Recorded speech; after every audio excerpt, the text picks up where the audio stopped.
기후변화로부터 나도 지키고 가족도 지키는 부자 아빠 살아남는 아빠.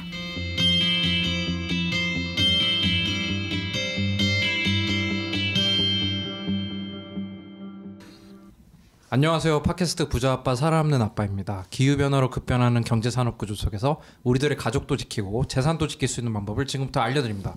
네, 안녕하세요. 코로나19로 탄소 절약 생활을 하고 있는 김나연입니다. 네, 딥터뷰에 출연한 김지석입니다. 구독자 157만인 YTN 뉴스 채널에 올라가서 조회수는 3,400. 근데 네. 이 딥터뷰가 그 뭐 YTN 플러스 국장님이 뭐 기획하신 거라고 들었거든요. 네. 아 그래요? 네. 더 올라가지 않을까요? 네. 그 국장님을 힘들게 만드신 거 아닙니까?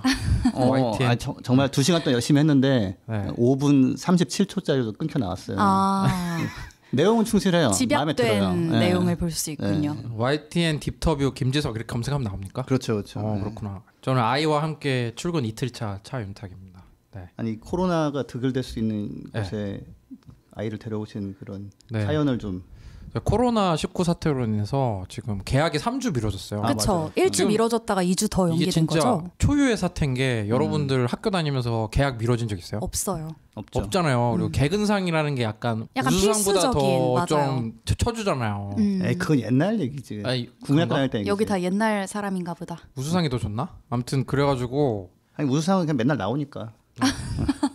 지석쌤의 깨알 자랑이었고요. 답이 없는 거예요. 그래서 근데 일본에서도 비슷한 사태가 발생하고 있는 게 지금 일본도 계약 연기인가? 뭐 그렇게 돼가지고 일부 회사에서 아이 데리고 출근하라고 이렇게 허락을 해줬대요. 근데 저도 그냥 답이 없어서 아이를 데리고 이틀 연속 출근해봤는데 네. 이게 사실 코로나19만 질병이 아닌 거 아시죠? 근육통도 올 수 있고 스트레스도 올 수 있고 여러 현대인들이 질병에 시달린다라는 걸 다시 한번 생각하고 우리 아이는 이제 좀 즐겁게 지내지 않았나. 종일 유튜브만 봐도 되니까. 네, 근데 방금 지금 엄마한테 잡혀갔고요. 망했네요. 네, 그런 상황이고요. 지금 코로나19로 탄소 절약 생활을 하고 계시다고 김나연 선생님이 그런데 이 비슷한 뉴스가 사실 나왔어요, 그죠? 아, 그래요? 요즘 뭐 코로나19 사태로 탄소나 이런 게 뭐 생각보다 좀 적게 쓴다고 뭐 이동을 좀안 하고. 뭐 그런 게 줄고 참 아이러니합니다. 뉴욕 타임즈가 통계를 내놨는데 지금 비행기가 하루에 13,000대가 덜 뜨고 있고요. 네. 네. 왜냐면 수요가 진짜 적을 테니까. 안 가죠. 예, 막 저기 해항 뭐 가도 이제 착륙도 못하게 돌려보내기도 하고. 그리고 중국 같은 경우도 공장 가동률이 떨어져가지고 또 중국만 이렇게 포커스했을 때 뭐 1억 톤 줄었나 뭐 그런 얘기 나오더라고요. 지금 뭐 여행사들도 막 감원 이런 것들 난리고 탄소 배출 준다고 마냥 좋아할 수도 없는 노릇이에요, 진짜. 네, 아이고, 근데 저는 좀 시간이 상대적으로 생기는 거예요. 그러니까 뭐 네. 집에만 주말엔 있게 되니까 좀 채소 위주로 장을 봐다가 요리를 직접 해먹게 되고 회사에 나올 때도 나가서 사 먹기보다는 약간 개인 식기를 쓰려고 하다 보니까 도시락을 싸오게 돼서 좀 어느 면에서는 좀 채식 식단을 적극적으로 네. 해볼 수 있는 시기인 것 같아요. 그 재택근무 하시는 분들도 막 희비가 엇갈린다고 하더라고요. 아, 왜요? 뭐 윗사람들이 이제 막 심부름 같은 거 안 시켜서 더 좋다라고 하시는 분들도 있고 뭐 다들 코로나19에서 무사하시길 바랍니다. 이제 정말 이제 기저질환이 있거나 이제 나이 드신 분들은 진짜 특히 조심하셔야 네. 되지만 숫자가 진짜 정말 많아지니까 다들 조심하셨으면 좋겠고요. 저희 그럼 오늘 또 전하는 말씀을 듣고 또 본격적인 소식 한번 다뤄보도록 하겠습니다.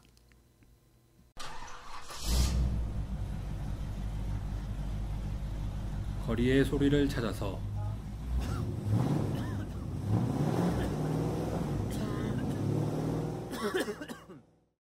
이 소리는 기후위기를 심화시키는 내연기관차가 매캐한 매연을 뿜으며 지나가는 소리입니다.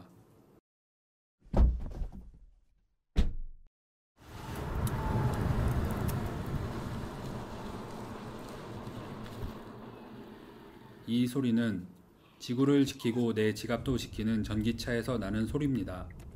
환경과 전기차에 대해 더 궁금하신 점은 그린피스 홈페이지에서 내연기관차 이제 그만 캠페인을 검색해 주세요.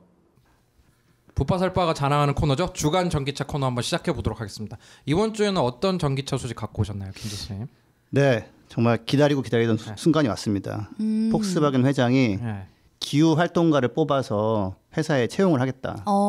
네. 지석쌤 지원하시는 거 아니죠? 할로. 그러니까 저는 이날을 기다리면서 경력을 쌓은 거거든요. 이시하이스의 윤탁. 그래서 그 내부에서 비판하고 좀 파이팅할 사람이 필요하다. 이 조직이 너무 천천히 움직인다.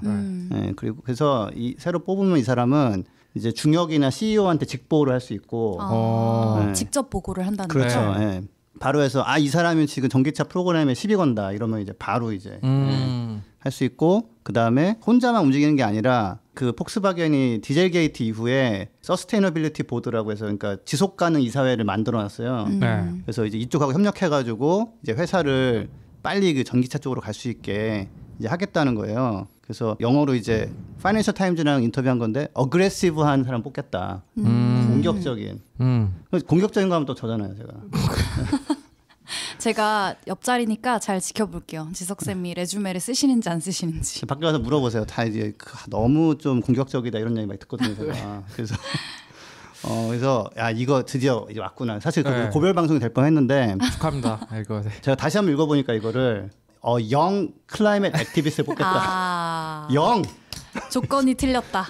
그래서 근데 또 이게 또 아시아 사람들이 좀 젊어 보이잖아요. 젊어 보이는데 75년생이고 75년생 0이라고 하면은 유럽에서 먹힐까요? 요새 100세 시대니까. 진짜 이거 뽑는 거예요? GE의 잭 웰치 회장이 84세에 죽었습니다. 그렇네. 그렇게 돈 많은 사람이. 네, 맞아요. 여러분 100세 시대 박명수가 그랬어요. 거의 오지 않아요. 박명수가 그랬어요. 먼저 가는데 순서 없다고. 근데 이제 어쨌든 이 폭스바겐 CEO가 진짜 진심으로 뽑는 겁니까? 이게? 이거 파이낸셜 타임즈랑 인터뷰할 때 얘기한 거예요. 진짜로? 네, 그리고 이게 이런 게 필요하거든요, 진짜. CEO가 하려고 해도 그 밑에서 이렇게 시비 거는 사람 많아요. 그래서 참고로 제가 근무했던 영국 대사관의 그 영국 외무성 같은 경우 초반에 기후변화 쪽에 활동을 강화하려고 NGO 사람 뽑아가지고 이렇게 외교관으로 쓰고 그랬었어요. 네. 그린피스 독일 사무소 사람들 쓴 것 같아요, 느낌이. 썼을 것 같아. 갔을 수도 있어요. 지금 연락해봐야 뭐 지금 옮겼을 수도 있어 이쪽으로. 그래서 근데 굉장히 바람직한 자세네요. 이제 폭스바겐이면 뭐 세계 자동차 1, 2위 회사잖아요. 그럼요. 판매량으로 1, 2위 달리는 회사가 클린 디젤이죠. 클린 디젤 게이트를 이제 딛고 겉으로 보여주는 걸 수도 있지만 그래도 이렇게 한다는 게 뭐 완전히 차이가 나는 거죠, 그죠? 그렇죠. 아무튼 0에서 막혀서 그냥 계속 방송하게 됐습니다. 네, 어쨌든 너무 신나. 네, 아무튼 잘해볼게요. 자, 네, 저는 따로 한번 저 잡 디스크립션 좀 보내주세요. 네, 일단 현대차도 또 나중에 뽑겠지 뭐. 자, 네, 알겠습니다. 네. 아무튼 그 다음 소식은 이제 사실은 제가 작년에 이걸로 매주 때우려고 했다가 너무 할 게 없어가지고 그냥 접었던 내용인데. 보조금 업데이트. 자 이제 지자체별로 보조금 전기차 보조금을 이제 공고를 올렸는데 다 나왔나요? 다는 아니에요. 139개가 발표를 했고 아직 21개가 발표 안 했어요. 뭐 강릉, 천안, 나주 이런 데가 좀 빠진 상태고요.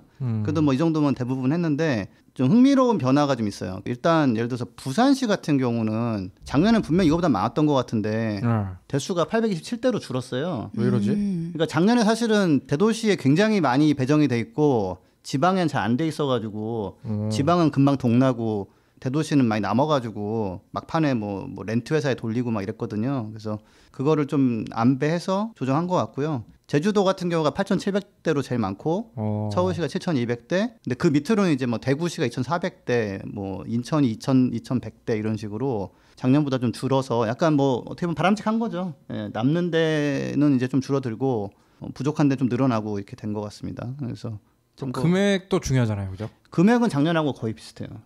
예, 그 작년하고 뭐 큰 차이가 없고. 근데 하나 재밌는 건 그래서 제가 그걸 찾아봤어요. 지금 접수 비율로는 어떻게 되나 보니까 전북 부안구는 36대를 놓고 이미 78명이 접수를 했습니다. 네, 접수 비율 217%. 아니 이게 포터 차량 그런 화물차도 이제 전기차로 나오니까 되게 싸게 나오죠. 1,500만 원에 나오니까. 그래서 이제 그런 것도 경쟁이 있지만 이제 작년에 이제 못 받았던 사람들이 칼을 갈고 있다가 바로 신청을 하셨나 바로 봐요. 신청하는 거죠. 네. 그래서 이런 데는 왜 어떻게 200%가 나오느냐 추첨하는 거예요. 추첨까지 네. 전기차 보조금 받으려고. 네. 지금 녹음하는 게 우리 3월 초잖아요. 네. 벌써 이렇게 지금 막 경쟁이 붙는다는 거죠. 전기차가 얼마나 좋으면. 그렇지. 그리고 또 전북 같은 경우는 그 뭐 지역마다 좀 차이가 있겠지만 특히 많이 주더라고 보조금을 많이 주고 세종시가 좀 보조금 좀 짜게 주고. 아 그런 건 좀 있어요. 네. 그래가지고 제가 전북인이라면 좀 더더욱 더 끌릴 것 같아요. 그래서 전남 한평, 전남 장성 이런데 이미 100% 넘었고요. 그 다음에 딱 100% 걸린 데가 전남 진도 5대를 공고했는데 5명이 신청해가지고 동났고요. 그 다음에 조금 더 내려가면 이제 뭐 좀 큰 데서는 군산시가 이제 146대를 공고했는데 이미 120대가 신청을 해가지고 82% 정도. 진짜 됐습니다. 빠르게 차긴 빠르게 차네요. 네, 그러니까 전기차 구매를 뭐 여름쯤만 생각해 볼까? 이건 좀 많이 늦어요. 그러니까 하려면 빨리 일단 주문을 하시고 줄을 서시는 게 유리하다라는 거 말씀드리고. 아마 조만간 언론에 이런 기사 나올 것 같아요. 전기차 보조금 추첨 대란 해가지고 막 나오는 얘기 나올 것 같은 게 벌써 뭐 추첨하겠다고 하는 데가 굉장히 많네요. 근데 이제 그게 사실은 2년 전쯤에 심해가지고 추첨으로는 대부분 안 하고 선착순? 차를 출고할 때 와서 신청하면 주는 식으로 바꿔놨어요. 추첨은 사실은 먼저 주는 사람한테 주는 거거든요. 근데 이러고 나중에 안 사는 사람도 있어가지고 우선 차 갖고 와라. 그렇죠. 출고를 해야. 자 그렇고 또 이제 출고가 된 곳이 어디 있나 알아봤는데 전남 강진구는 9대를 공고했는데 4대가 이미 출고가 됐어요. 그래서 소진율이 한 44%. 그리고 좀 큰 지자체로 서산시가 217대를 이제 공고했는데 출고가 이미 28% 됐어요. 60대가. 그러니까 이게 정말 그 준비된 선수들이 뛰어가지고 빠바바바 없어지기 때문에 가만히 있지 마시고 저기 빨리 그 줄을 서시라. 또 김재석 선생님 벌써 전기차 보조금 2번 타 드셨잖아요. 2번 낼름 먹었죠. 오늘 아침에 김재석 선생님이 몰고 오신 전기차 봤거든요. 제가 보조금 낼름 해가지고 한 거. 한번 궁금한 게 있는데 여쭤봐도 돼요? 네. 김재석 선생님은 왜 저기 전기차 이렇게 썬팅을 안 하시는지. 아내가 잘 보였나요? 남의 시선을 즐기시는 건지. 그게 아직 업체를 못 골랐어요. 너무 가격차가 많고 투명하게 운전자가 딱 보이더라고요. 김재석 선생님과 전기차 혹시 저희 구독자 중에 보시는 분 인증시 혹시 틴팅 좀 싸게 하시는 분 있으면 근데 난 이거는 열린 사회를 지향해야 되는데 너무 다들 까맣게 해놓고 다니는 근데 왜 알아보고 계세요? 썬팅 업체 알아보고 다들 썬팅했으니까. 그래서 지석 선생님 혹시 이게 홍보하시려고 이렇게 썬팅 안 하신 건가? 근데 나 아침에 그렇지 않아도 내가 내 차는 왜 이렇게 좀 밖에서 보면 이렇게 좀 환해 보이지 했더니 시트도 하얗잖아요. 그래서 완전 거기다가 틴팅도 안 했으니까 그래서 제가 보고서 안에서 그렇구나. 그래서 네 알겠습니다. 할 거예요. 좋은 데 있으면 좀 추천 좀 해주시고요. 다음에 그 틴팅 소식도 좀 알려주시고 싸게 해주시면 좋고요. 또 이제 어떤 소식 갖고 오셨나요? 네, 그 다음 소식은 현대차가 올해부터 이제 유럽에다가 유럽 공장에서 코나를 생산하기로 해서 생산을 시작했다는 소식입니다. 그래서 올해 체코에 있는 공장에서 3만 대를 생산하기로 했어요. 그리고 작년에 판 것보다 2.5배를 팔아서 8만 대를 팔겠다. 라고 발표를 했고 그 배터리 같은 경우는 이미 진출해 있는 폴란드에 진출해 있는 LG화학에서 가져오는 거하고 이미 또 헝가리에 공장을 지어놓은 SK이노베이션에서 받아서 전기차를 좀 현지에서 생산하겠다 하고 있는데 올해부터는 CO2 규제 때문에 생산해서 많이 안 팔면 벌금을 아주 세게 때려맞거든요. 그렇죠. 내년부터 벌금을 아주 많이 내야 되죠. 네, 그러니까 올해 실적부터 따져가지고 봐가지고. 내년부터 이제 때려 맞으니까. 현대 기아차가 이제 유럽에서 진짜 무조건 어느 비율 이상 그 전기차를 팔아야지만 그 전기차, 뭐 수소차, CO2 쿼터를 맞출 수 있는 거죠. 그렇죠. 그 올해 팔면은 2배 쳐주거든요. 한 대 팔면 2대를 쳐줘요. 그렇죠. 그래서 평균을 막 깎을 수 있기 때문에 지금 사실 유럽에서 코나 전기차 주문하면 12개월 기다린답니다. 12개월. 이 인기라면서요. 인기 많아요. 노르웨이인가 어디서도 뭐 코나 전기차 되게 잘 팔린다고. 네, 네덜란드도 그렇고 어디서는 잠깐 본 거는 내년부터 20만 대 생산 얘기도 있는데 그거는 좀 확인이 안 된 것 같고 일단 3만 대 생산 시작했고 아마 잘 팔릴 겁니다. 근데 코나가 그 제주도 그 해상 풍력 발전 뭐 일반 풍력 발전에 보러 갔을 때도 빌리는 그 전기차 중에선 코나가 제일 많더라고요. 네, 우리나라도 인기가 많고 사실 우리 그린피스 직원들도 2분이 코나 전기차를. 그래요? 네. 저는 한 분인 줄 알았는데. 2명이에요, 2명. 그렇구나. 네. 알겠습니다. 네, 그리고 마지막으로 이제 전기차로 뭐 완전히 전환까지는 선언 안 했지만 상당히 좀 빠른 변화를 말로는 어쨌거나 일단 하고 있는 GM 쉐보레가 직원용 무료 전기차 충전기를 3,500개 설치하겠다라고. 와. 뭐 어디 본사예요? 그냥 자기들 공장이나 뭐 본사나 뭐 이렇게 해가지고 전기차를 몰고 출근하면 공짜로 충전해서 집에 갈 수 있고. 그리고 미국은 이제 주차장이 넓고 이제 뭐 지하 주차장 별로 없어요. 다 지상으로 그냥 어차피 땅이 넓기 때문에 거기에 이제 보통 태양광도 설치하고 그러거든요. 그러니까 태양광 설치해서 그늘 만들고 거기에 충전기 설치해가지고 낮에 충전하면 이게 사실 가장 지속 가능하고 근데 바람직한 저는 이거 거거든요. 진짜 좋은 것 같은데 이게 보통 뭐 구청, 읍사무소 이런 데를 가면은 설치돼 있는 곳이 있다고 하더라고요. 네, 있어요. 네. 근데 좀 반대도 있다고 하긴 하는데 사실 정말 그늘을 만들어주고 또 전기도 자연적으로 생산을 해주고 해서 되게 좋은 것 같아요. 재미있는 게 미국 에너지성에서 조사한 바에 의하면 직장에 충전기가 있으면 전기차를 탈 확률이 6배가 높대요. 그렇겠네요. 네. 그러면은 이 GM 같은 경우는 제가 보니까 그 테슬라에 비벼보려고 무슨 뭐 자율주행도 열심히 개발하고 막 노력을 하는 것 같은데 제가 요즘 전기차 관련 뉴스를 보면은 포드 소식은 전혀 안 보이거든요. 우리 헨리 T 포드 선생님 있잖아요. 자동차를 싸게 컨베이어 벨트에 노동자들 열심히 갈아 넣어가지고 그 자동차 보급에 노력한 포드는 좀 전기차 뭐 딱히 뭐 하는 거 없습니까? 포드가 마하 2라고 네. 뭐 영어에서 그러니까 영어권에서는 그냥 마크라고 부르는데 네. 마크 2 뭐 부르는데 그 일단 예약 판매를 해가지고 4만 1,000대는 팔았는데 지금 포드 주식이 한 11년 만에 최저래요. 이거 열심히 잘해볼게 하고 이만큼 팔기도 했어 뭐 이러는데 사실 초반에는 그 돈을 못 벌어요. 그러니까 투자자들이 야, 너 좀 위험한 것 같아 하면서 지금 하여튼 뭐 기로에 선 거죠. 포드가 예, 포드가 차는 평가가 괜찮아요. 괜찮은데 이게 팔리면서 이제 그러면 또 자기들의 주력 제품이던 내연기관차가 덜 팔리면서 투자자들을 잘 얼르고 달래가지고 변신할 수 있을지 아니면 여기서 좀 뭐 타격을 더 입을지 지금 전환점에 있는 제품에 거네요. 대한 평가는 괜찮아요. 포드에서 또 전기차 소식 좀 들어볼 수 있는 날이 윤탁쌤 왔으면 포드 좋겠네요. 전기차 사고 싶으신가요? 아니요, 포드 전기차 사고 싶지 않는데 포드가 상징적이잖아요. 거기 지금 뭐 회장인가 하는 사람이 그 헨리 포드 증손자인가? 증손자. 예. 뭐 그리고 헨리 포드라는 사람이 자동차를 싸게 보급하는데 1등 공신 같은 사람인데 전기차는 조용한 것 같아가지고 궁금해서 GM은 좀 소식 많이 본 것 같고 GM은 지금 캐딜락 같은 경우도 다 전기차로 바꾼다고 그러고 지금. 네. 포드 소식은 제가 다음에 그러면은 포드 한번 준비해가지고 제가 네, 윤탁쌤의 니즈를 충족시켜 자기가 검색하면 되는 주시면 건데 그죠. 귀찮으니까 이런 식으로. 소재 던지는 거요. 알겠습니다. 직장에 저기 설치 좀 해주세요. 충전기 좀. 네, 좋은 복지인 것 같아요. 오늘 좋은 소식 전해주셔서 감사합니다. 네.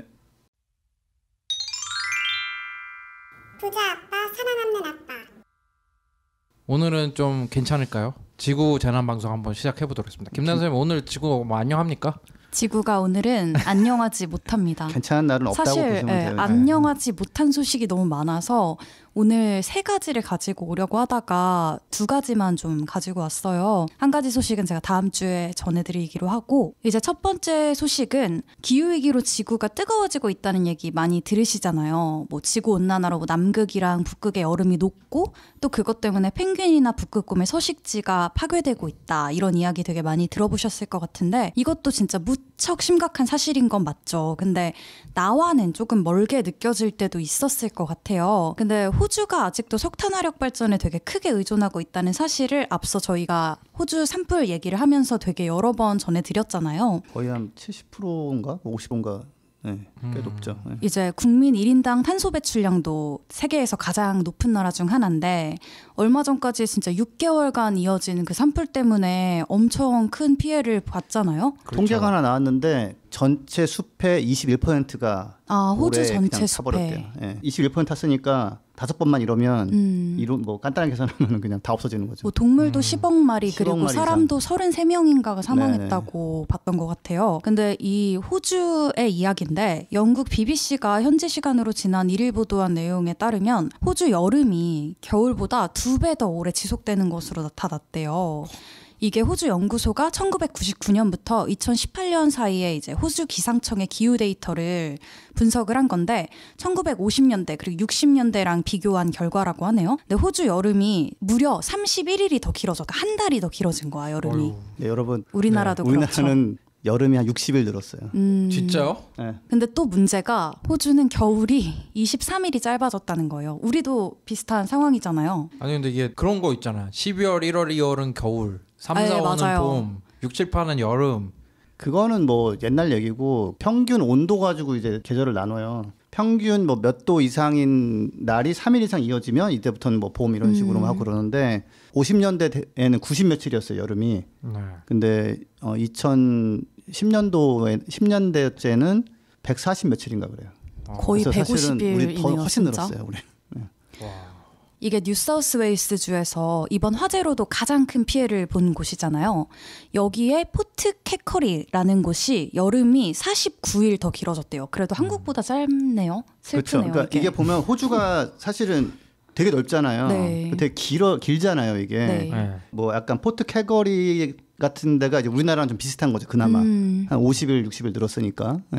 그래서 이게 1950년대는 이제 여름이 약 3개월 정도 지속이 됐는데 지금은 11월 초부터 이제 3월 중순까지 4개월이 넘게 지속되고 있고 그래서 아까 얘기한 것처럼 여름이 31일 길어지고 겨울이 23일 짧아졌으니까 약 2배 정도 차이가 나게 되는 거죠. 근데 이게 호주연구소 관계자가 이 현상에 대해서 뭐라고 했냐면 이게 앞으로 일어날 일에 대한 예측이 아니라 단지 지금 일어나고 있는 현상이다.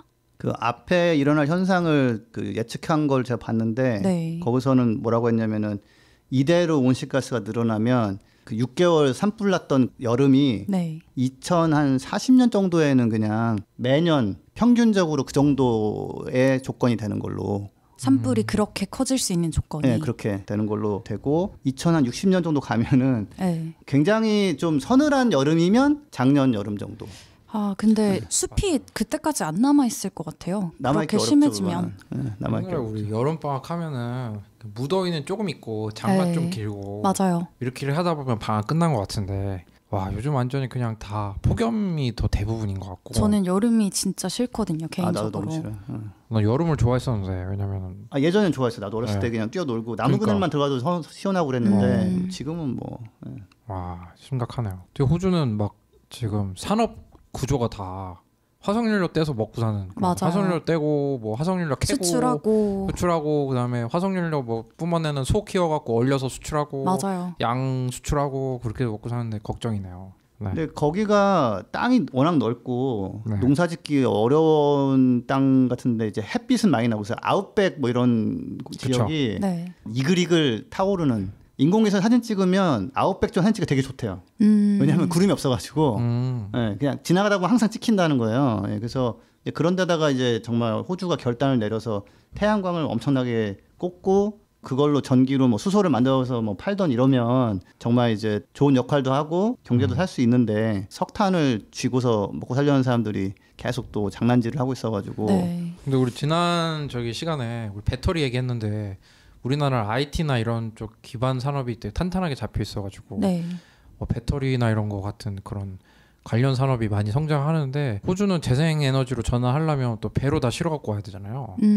그런 면에서 조금 막 전환이 엄청 자연환경은 좋은데 좀 산업적으로 아무래도 아직 여러모로 어려움이 있을 것 화석연료에 같아요. 포커스가 맞춰져 있으니까. 결단을 내려야 돼요. 결단을 진짜 네. 약간 좀 죽기 살기로 이렇게 탁 끊고 확 넘어가야 되는데 이제 정치적으로 그게 이제 안 되고 있는 곳이죠 지금 현재로서는. 그렇구나. 어떻게 호주가 이렇게 될 줄을 누가 알았겠습니까? 네, 그렇죠. 아는 사람들이 사실 있었는데 산불이 이렇게 되니까 완전히 이제 그냥. 맞아요. 네. 알겠습니다. 또 어떤 소식 갖고 오셨나요? 제가 아까 호주 소식 말씀드리면서 앞에서 북극곰을 잠깐 언급을 했었는데 이게 사실 노림수예요. 이제 두 번째 소식이 북극곰이 등장하는 거거든요. 오. 러시아 모스크바 세베르초프 생태진화연구소가 네. 지난달 26일에 발표한 내용에 따르면 북극곰의 동종 포식이 증가하고 있대요. 그러니까 북극곰을 잡아먹는 사건이 늘어나고 있다는 거죠. 네. 근데 이게 북극곰이 서로 잡아먹는다는 이런 사실은 이미 알려진 바가 있는데 네. 기존에는 이런 사례가 좀 발견이 많이 되지는 않았는데 지금은 이게 되게 많이 된다는 거예요. 근데 이 이유가 뭘 것 같으세요? 얼음 녹는 거? 뭐 먹을 게 없어서 그럴 거 아니야? 정확합니다. 네. 이게 사실 기후위기로 북극 그렇게 해빙 하면 면적이 어떡해. 방송에서 어쩔 수 어떻게 없어요. 지구 재난 방송이기 때문에 사실 나는 희생탈 알렸는데 살짝 뭐 뻔한 거 얘기하고 좀 더 노력하겠습니다. 사실 지구 재난 방송이라 쌤들 맞추실 줄 알았는데 해빙 면적이 되게 빠르게 줄어들고 있다는 사실은 다 아실 거예요. 그거랑 같이 이제 인간의 인위적인 석유 시추 그리고 가스전을 개발하는 것 그리고 파괴적 어업 이런 게 북극 파괴에 또 한 몫을 하고 있잖아요. 그러니까 말 그대로 북극곰들은 진짜 삶의 터전을 위협받고 있는 거죠. 뭐 해빙에서 이제 뭐 사냥도 하고 먹잇감도 찾고 해야 되는데 북극권에서 인간의 이런 인위적인 활동이 확대가 되면서 북극곰이 북극곰을 잡아먹는 이런 사건을 목격하는 게 증가했을 수도 있는데 이제 먹잇감이 부족해지면서 덩치가 큰 수컷이 이제 새끼를 데리고 있는 암컷을 습격한다는 그런 해석을 한 거예요. 수컷이 문제네. 그래서 이게 아무래도 힘이 더 강할 거 아니에요.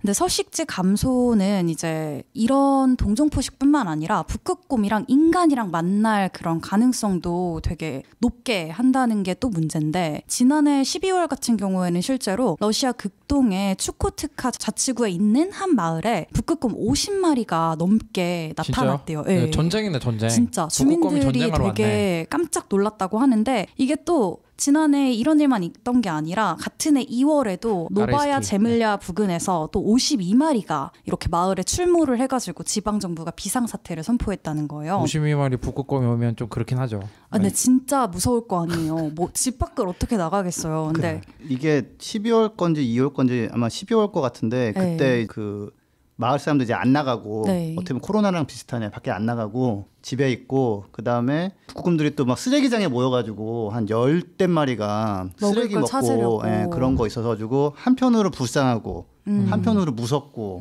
이런 모습이 앞으로 점점점 늘어날 거고 인도 같은 경우도 이제 서식지가 파괴되면서 코끼리들이 논을 막 가가지고 막 파먹고 이래가지고 그것 때문에 또 마을 사람들이 뭐 막 보초 서다가 막 싸우고 뭐 죽이고 막 이러거든요. 이게 점점 공존하기가 어려워지는 것 같아요. 거죠. 북극곰이 또 이제 서식지가 이렇게 좁아지다 보니까 다 만날 일이 없는 불곰과 금지된 사랑을 해가지고 금지된 게 어딨어? 혼종이 금지된 게 아니야. 탄생이 돼가지고 이거 그 뭐 자연적으로 진짜 있는 일이에요? 무슨 곰이지 내 이름이 기억 안 나는데 그 북극곰과 불곰의 무슨 악곰이었던 것 같은데 그 영어 단어인데 있어요. 그 약간 섞인 게 딱 표가 나. 완전 딱 보면은 둘이 이제 저기 만날 일이 없었던 건데 이제 그렇게 되더라고. 이게 인연이랄까? 지구 재난이 만들어준 인연이랄까? 그래서 그런 게 좀 많이 태어난다고 들었어요. 불곰과 북극곰의 만남. 진짜 기후 위기 때문에 정말 별별 일이 다 생기네요. 네, 진짜 별별 일이 다 생기는데 또 북극곰이 이제 그 북극의 이 위협의 상징 같이 되어 있잖아요. 네, 맞아요. 많은 사람들이 좀 관심 가져줬으면 좋겠고 너무 이렇게 자기들끼리 잡아먹게 되면 이게 인간의 미래 될 수 있거든요. 그렇죠. 식량 부족해지고 하면은 사람들도 뭐 어떻게 변할지 모르잖아요, 그죠? 그러니까 제가 여기서 한 가지 제가 전기차 이렇게 계속 얘기하잖아요. 그러니까 이게 보면은 석유 시추하고 가스전 때문에 또 이게 더 힘들어진 거거든요. 얘들 생활이 석유랑 가스 써가지고 온실가스 나와서 얼음 녹아서 힘들고 거기다가 또 이거 판다고 가가지고 또 막 막 소리 내고 뭐 사람들 들어오고 그래서 또 힘들고 북극에서 이제 막 그거 석유 가스 찾는다고 또 이상한 소리 쏴대고 그렇죠. 또 하고 그다음에 이제 석유랑 가스 딱 캘 때 인간적으로 한 방울도 안 셀 수는 없잖아. 그렇죠. 한 방울이 아니라 사실 되게 많이 새지. 그러니까 막 다 죽고 막. 그래서 이래저래 빨리 그 태양광 풍력 뭐 전기차 이런 쪽으로 가는 게 서로를 위해 좋다라는 거예요. 알겠습니다. 북극곰을 위해서 기도합시다. 네. 기도는 아멘.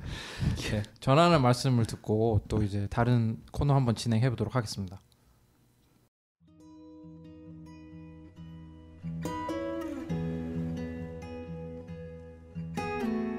이 방송은 여러분의 소중한 후원으로 만들어집니다. 국제환경단체 그린피스 서울사무소에 후원해주실 분들은 네이버에서 그린피스 팟캐를 검색하시면 쉽게 후원에 참여해주실 수 있습니다.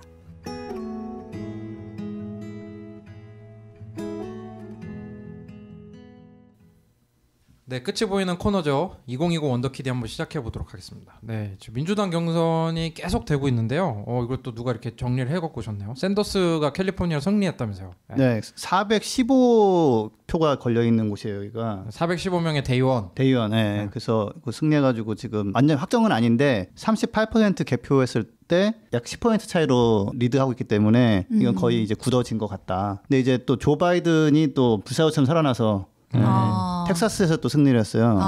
텍사스에서 신기하네. 몇 근데 퍼센트 정도 가져요? 그거는 못 봤어요. 지금 급하게 방금 막 올라온 소식이어가지고. 근데 하나 좀 재밌는 거는 이제 텍사스가 아무래도 석유 산업이 좀 센 곳이잖아요. 그렇죠. 예. 샌더스를 좋아하기가 굉장히 힘들어요. 맞아요. 샌더스는 다 없애버리겠다기 때문에. 그럼요. 예, 그래서 편으로 뭐 바이든이 트럼프보다 낫겠지만 텍사스가 지지해준 후보라는 면에서는 조금 찜찜한 면이 좀 있어요. 또 예, 자 있고. 이렇게 지석쌤의 지지 후보를 간접적으로 알 수 있었습니다. 아니 뭐 미국 대선이니까 전 샌더스가 제일 맞아요. 낫다고 생각하는데 네네. 근데 모르겠어요. 이게 또 너무 센 정책들의 거부감이 있으니까 또 맞아. 그 시대가 굉장히 안 좋은 영향을 미칠 수가 있어 오히려 나중에. 사실 기후위기 정책 평가로만 보면 진짜 샌더스를 지지 않을 이유가 없기는 하죠. 근데 한 가지 재밌는 변수가 이번 코로나 사태 때문에 일단은 주가 같은 떨어지면서 트럼프 인기가 좀 떨어지고 있고 그리고 코로나 때문에 미국 의료 시스템의 문제점이 다시 한번 부각이 돼가지고 야 이럴 거면 샌더스 말 들어서 국립 의료보험 이런 거 해야 되는 거 아니야? 뭐 이런 게 또 있어서 분위기가 약간 달라지긴 했는데 또 하나 이제 그 클로버처라고 이제 제가 모르고 있었지만 인터쌤의 코너를 듣고 제가 알게 된 네, 그 저기 화나면 파일 집어던지는.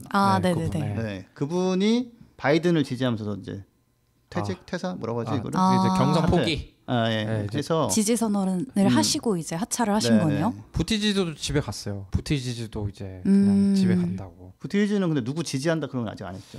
그냥 안 하고 그냥 시장으로 돌아간 것 같아요. 왜냐면 부티지는 입장에서는 차기를 노릴 수 있는 그런 너무 많이 얻어가고 이제 경선을 나가는 거죠. 전국적인 지지도랑 이런 걸 얻고 나갔습니다. 그래서 저희 이제 코너가 몇 회 안 남았어요. 요번에 이제 지금 대통령 당 후보 경선에 나온 이제 네. 마지막 후보를 이제 요번에 소개를 해드릴 건데 마지막이에요? 마지막이고 다음 주에 한번 이제 아쉽게 소개 못한 아쉽게 분들 소개는 못했고 집에 간 사람 마지막으로 한번 모아가지고 한번 특집하고 그 다음에 이제 다른 코너 고민을 많이 해봐야 될 것 같아요. 앤드류 양 제가 네, 앤드류 양 같이 이제 좀 이제 대만 사람이죠. 대만계. 학교 네네. 선배. 네. 진짜. 맞다. 그분 같은 경우 또 독특한 본것 이런 게 같아요. 많았는데 그런 분도 좀 해본 것 같아. 좀 친숙한 이미지 아니야? 난 너무 이렇게 남 같아 보이진 않던데. 내가 경제학 수업 때 본 것 같아. 진짜로? 진짜로요? 진짜로. 동명이인 아니야? 양씨. 같은 시기 학교 다녔고 전공이 같아요. 그래서 제가 저처럼 보면서 참 나보다 한두 살 더 많은데 대통령 후보 나오고 있는데 나는 정말 바람직하고 정말 좋은 조직에서 정말 보람찬 일을 하고 있다 이렇게 생각을. 지금이라도 연락해 보세요. 앤드류가 좋아할 것 같아요. 아무튼 그래서 오늘은 이제 공화당에서 나온 지금까지 민주당 후보들을 주로 많이 소개를 해드렸는데 네. 공화당에서도 이제 트럼프 현 대통령과 내가 다음 대선에 후보로 나오겠다 공화당에서. 그래서 그러니까, 나오는 건가? 네, 그러니까 지금 공화당에서 후보를 하나 정해야 되는데 지금 사실 현직인 트럼프 대통령 있잖아요. 네. 트럼프 대통령에 도전해가지고 나온 공화당 후보가 2명 있었어요. 한 명은 제가 예전에 소개를 해드렸고 그다음에 요번 주가 두 번째인데 이분이 그러니까 트럼프가 이렇게 공화당 경선에 나온 사람들을 보고 웃기는 사람들이라고. 그럼 내가 지금 현직 대통령이고 내가 다음 대선 나가는 게 당연한데 나에게 도전을 해? 이렇게 해서 나온 사람이 있는데 그중 한 분인 윌리엄 웰드 전 매사추세츠주 주지사입니다. 이분도 만 74세. 70대에 대해서 다시 한번 생각을 하게 되죠. 우리 이 방송을 하면서. 지석쌤 100세 시대 맞다니까요. 네, 70대 잭 웰치가 84세에 죽었어. 그 돈 많은 사람이. 네, 그래서 74세인데 이제 이분이 변호사 겸 뭐 법무차관보 겸 작가도 하셨고요. 되게 타이틀이 많네요. 네, 뭐 식상한 대학 나왔습니다. 뭐 하버드대랑 옥스퍼드대. 왜 이렇게 식상한 데를 나왔는지 모르겠어요. 그래가지고 이분 같은 경우는 경력을 좀 살펴보면은 매사추세츠주에서 그 검사로 계셨는데 고위공직자 비리 사건을 좀 많이 다뤄서 좀 공수처? 우리 팟캐스트 뭐 바꾸게 그래가지고 이제 미국에서 가장 큰 정치적인 스캔들 중 하나죠. 워터게이트 사건. 네. 워터게이트 사건을 내가 2시간 할 수 있다. 워터게이트 사건 빠삭하게 알거든. 한 줄로 설명해 주세요. 리처드 닉슨이 이제 잘렸다. 좀 약간 그 존 F 케네디에 대한 컴플렉스가 있었어요. 존 F 케네디랑 붙었다가 길어져. 분석까지. 떨어졌어요. 그래서 이 불안감을 떨치기 위해 이 대통령이 또 되고 싶어가지고 민주당의 이 선거 관리 캠프를 도청을 해요. 근데 그거를 도청을 얘네들이 어설프게 해가지고 도청하는 애들이 뭐 손전등 같은 거 다 보이고 하면서 도청하다가 이제 그 워터게이트 빌딩에 도청하는 거를 누가 신고를 해요. 신고 정신 투철한 사람이. 그래서 얘네들이 잡혀 들어가면서 이제 게이트가 점점 커지는데 어쨌든 선거 개입을 한 거잖아요. 도청까지 하고 상대 당 후보를. 네. 그래가지고 나중에 리처드 닉슨을 탄핵까지 한다. 막 얘기가 나왔는데 결국은 자진해서 이제 하야를 하는데 그 탄핵을 할 때 이 탄핵 논리 같은 거를 이제 구성하는 그런 미하원 법사위에서 탄핵 관련한 그런 조사를 하는 걸로 법조계에 입문합니다. 그래서 여기서 힐러리 클린턴도 같이 활동을 했다고 하거든요. 그래서 힐러리랑 그때부터 친해지는데 어쨌든 이분은 그래서 다음에 매사추세츠주 검찰총장은 떨어졌지만 이제 루돌프 줄리안이죠. 지금 그 트럼프의 개인 변호사로 활동하는 전 뉴욕시장. 그분이 이제 당시 법무장관일 때 이분을 또 추천해가지고 연방검사가 되고. 근데 이제 이분이 또 연방검사 시절 일을 잘했대요. 금융, 화이트 칼라 이런 범죄를 많이 기소를 해가지고 자기가 이제 검사로서 111건 중에서 109건의 유죄 판결을 이끌어요. 굉장히. 근데 이게 뭐 나라마다 다른데 일본 같은 경우는 뭐 거의 뭐 검사가 걸면 대부분 뭐 유죄가 나온다는 뭐 그런 것도 있고 하여튼 그래가지고 이분이 검사 쪽으로 이제 커리어를 많이 쌓다가 주지사를 했는데 존 캐리한테 져요. 존 캐리라고 이제 민주당 대선 후보가 나왔던. 네. 근데 이분이 좀 재밌는 게 그 공화당에서 굉장히 중도예요. 그래서 빌 클린턴 부부랑도 엄청 친해서 빌 클린턴이 추천해가지고 멕시코 대사 한 적도 있고 그다음에 오바마를 지지한다고 그랬어요. 공화당인데. 근데 지금 이제 실수였다고 하는데 그래서 이분이 나오는 이유는 그거예요. 트럼프는 공화당의 그 정치 철학을 따른 사람 아니거든요. 공화당에서 유명한 대통령이 이제 그 링컨 대통령이 공화당 출신이거든요. 그래서 링컨 대통령의 전통을 이으면서 자기가 중도적인 이런 나 같은 공화당 후보도 아직 살아있다. 이런 거를 보여주기 위해서 끝까지 지금 대선 후보로 나와 있는데 또 이분이 또 한번 대선 러닝메이트 부통령 후보로 한번 또 나온 적이 있고 대권의 꿈이 계속 있었던 분이거든요. 근데 이분이 나와가지고 트럼프를 상대로 선거인단을 1명 이상 뺏어왔어요. 트럼프 대통령이 뭐 웃기는 놈들이라고 했는데 사실은 트럼프 대통령 굴욕을 당한 거죠. 현직 대통령 대신에 얘가 나왔으면 좋겠어라고 선거인단에 투표를 받기도 한 그런 분위기도 하고 너무 저는 미국 공화당 후보들이 나올 때가 제일 좋아요. 왜냐면 너무 편해요. 내용이 너무 적어요. 뭐 탄소 배출 공약 이런 거 되게 짧아요. 그래서 마음이 아프네요. 네, 그래서 탄소 관련 공약을 보기 전에 이분의 가십을 또 하나만 하면은 하나만 하실 거죠? 이분은 이제 약간 공화당 지금 같은 그 미국 부통령 누구죠? 펜스 부통령 보면 굉장히 이제 독실한 무슨 신자에다가 무슨 뭐 많은 우리나라에서 남녀 이런 논쟁을 일으키는 뭐 펜스를부터 해가지고 청교도 같은 그런 이미지 있잖아요. 그 사람이 이제 연설할 때 나는 공화당이기 전에 일단은 크리스천입니다. 뭐 이런 얘기로 시작하나 그래요 항상. 그리고 이틀 전에 그 코로나 바이러스 뭐 대책반 모아놓고서 뭐 회의는 제대로 했을 것 같은데 마지막에 이제 기도를 한 거예요. 근데 이제 그 모습이 이제 신문에 나와가지고 좀 욕을 많이 먹었습니다. 지금 과학적인 대응이 필요한데 이건 좀 아니지 않느냐. 근데 아무튼 뭐 그런 식으로 아무튼 자기의 그 신앙 같은 걸 엄청나게 강조하는 사람이죠. 약간 그런 느낌, 그 정도 펜스까지 심하진 않은데 이분도 약간 그런 느낌이 좀 있는데. 이제 시어도어 루즈벨트라는 또 대통령이 있어요. 프랭클린 루즈벨트라는 대통령이 또 있고 한데 프랭클린 루즈벨트가 뉴딜 한 사람, 뉴딜로 대공황 이 사람이고 시어도어 루즈벨트는 한미 관계에 비수를 꽂아서 일본의 침략을 앞당긴 아주 이제 우리 어디까지 가는 거야 지금? 가스라 테프트 미락 뭐 이쪽까지 가고 싶은데 하여튼 그 시어도어 루즈벨트가 정치 명문인데 거기 중선녀랑 결혼해가지고 자식들 변호사 의사 모르겠어요. 뭐 갑자기 모르겠어. 사랑이 왜 나? 아니 결혼은 사랑을 했는지 이런 거 되게 중요한 거예요. 자식 근데 이 루즈벨트의 중선녀도 하버드대 교수였대요. 하여튼 그리고 자식들 변호사, 의사, 교수 다 시키고 2002년 이혼하고 작가랑 결혼. 근데 이혼을 안 하는 후보가 없어. 미국 대선 후보는 다 이혼하네. 그러니까 이혼이 흠이 될 수가 없겠어요. 안 하면 독특한 것 같아. 그런 거는 크게 신경을 안 쓰는 선택이니까. 그래가지고 하여튼 그런 한국 가십도 별로 없어요. 재미없어요 이번. 재미없는데. 가십도 없고 기여만 나와가지고 그때 뭐 활약했다 이런 거 내가 기대했는데. 시어도어 루즈벨트 대통령은 이제 우리 한국 역사에는 아주 안 좋은 사람이에요. 아무튼 그렇고 또 종교는 성공해. 영국에서 만들었죠. 그러니까 이혼하고 영국의 왕이 이혼하고 다시 결혼하려고 한든 만든 종교잖아요. 성공회. 네, 또 창업하셨죠 그때. 네, 성공회 요즘 창업해가지고. 하고 네, 그렇죠. 요즘 또 종교가 이슈인데. 그래서 이분 같은 경우에 보면은 공약집을 처음에 보니까 기후위기 정책이 없을 수도 있겠다라는 생각했어요. 공화당이니까. 그런데 이제 외교 정책이 1등이고 그다음에 네. 일자리와 경제, 세금 지출, 뭐 범죄 개혁, 총기, 이민, 국가 안보, 헬스케어, 그다음에 그 오피오이드라는 그 마약성 진통제, 아. 지금 심각해요 미국에서 지금 되게. 그 피해자 규제 문제, 그다음에 교육, 그다음에 기후 변화. 물론 기후 있네요. 위기는 아니지만 클라이밋 체인지라고 아예 한 섹터가 있더라고요. 그 열어봤어요. 열어봤는데 세 페이지. 부티지즈 이런 친구들 막 17페이지 뭐 막 그랬는데 클로버샤 뭐 20페이지 막 그랬는데 샌더스 이런 사람들 훨씬 짧아가지고 너무 좋았거든요. 그래가지고 첫 내용이 이거예요. 기후변화는 우리 지구에 존재하는 위협을 추므로 우리가 전 세계적으로 대응해야 되는 목록 상위에 올라가야 된다. 그리고 이게 우리가 보호하고 대응하는 게 도덕적 의무다.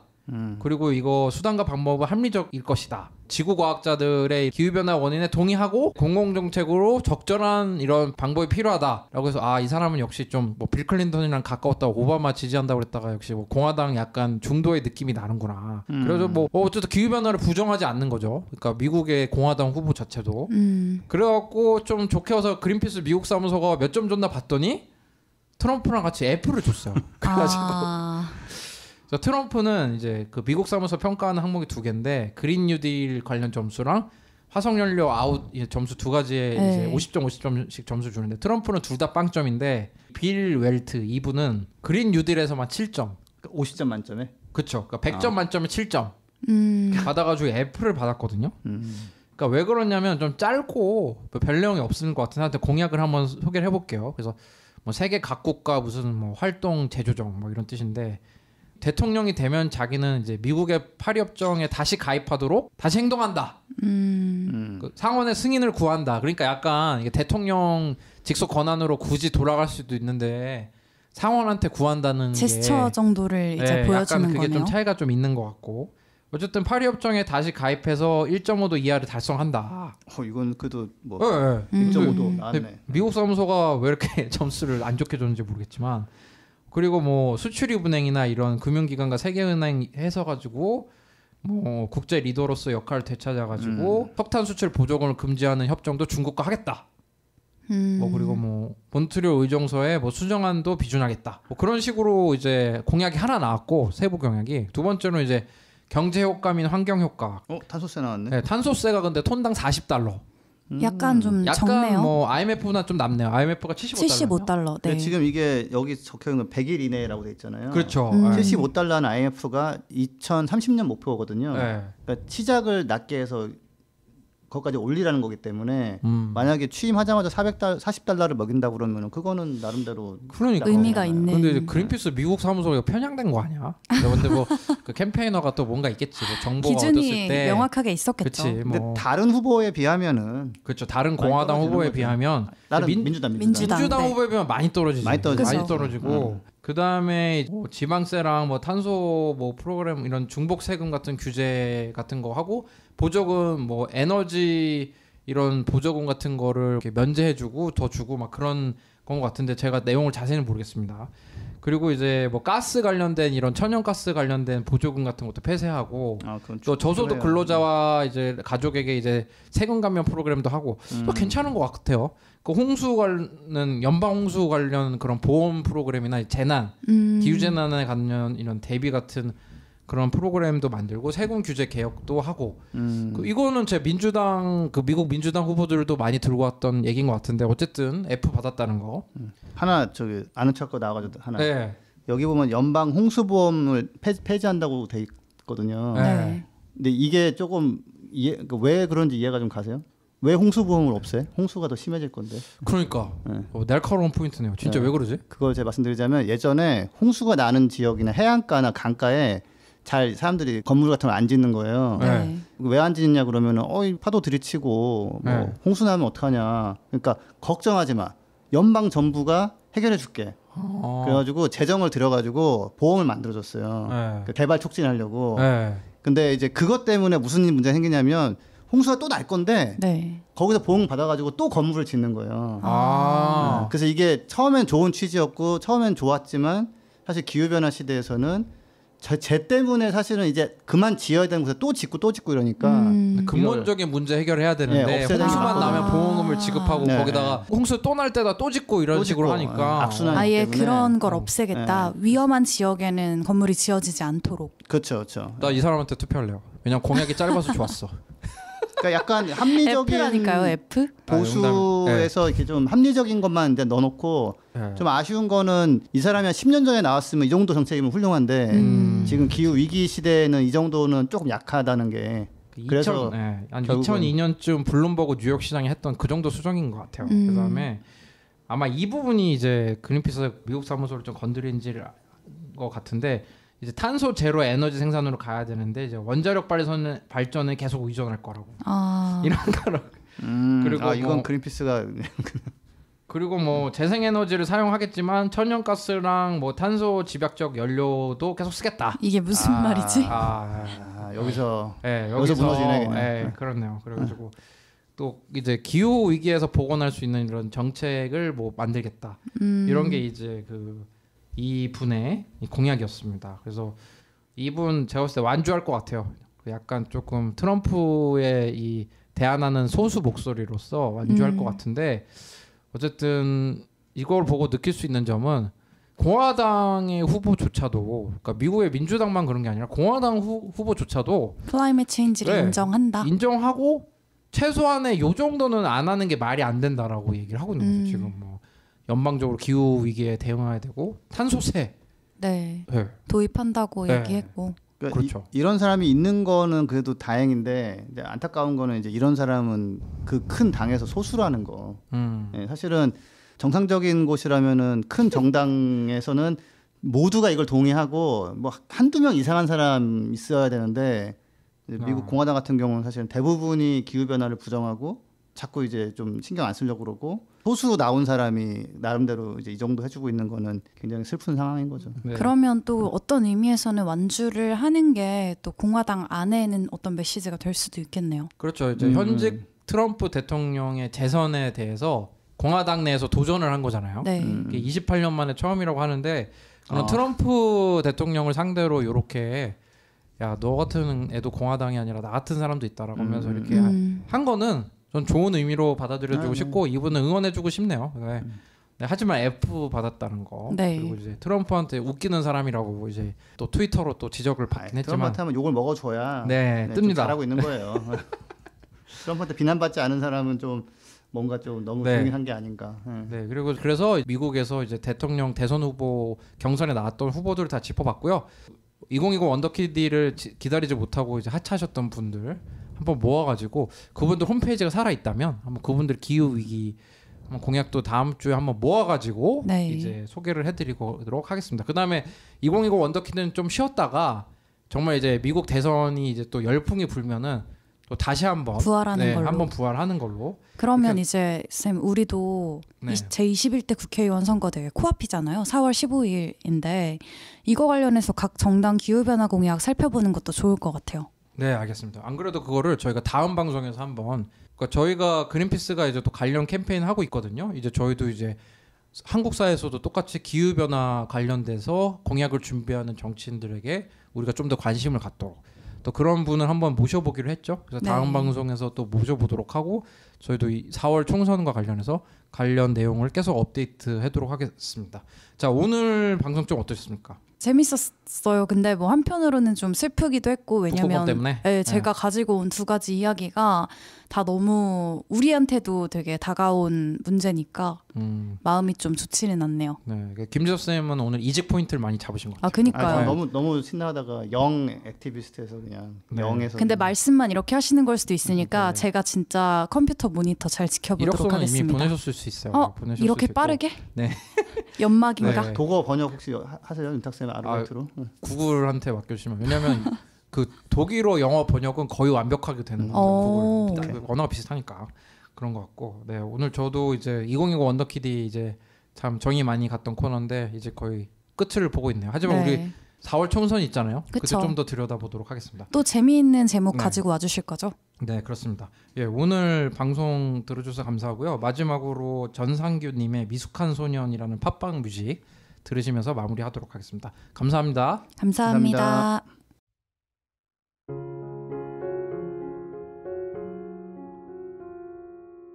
부자 아빠 살아남는 아빠는 애플 팟캐스트, 구글 팟캐스트, 팟빵, 파티, 앵커, 스포티파이 등을 통해서 들으실 수 있습니다. 방송에 대한 의견이나 참여를 원하시는 분들은 gkr@greenpeace.org로 메일을 보내주시면 저희가 정기적으로 확인하도록 하겠습니다. 부자 아빠 살아남는 아빠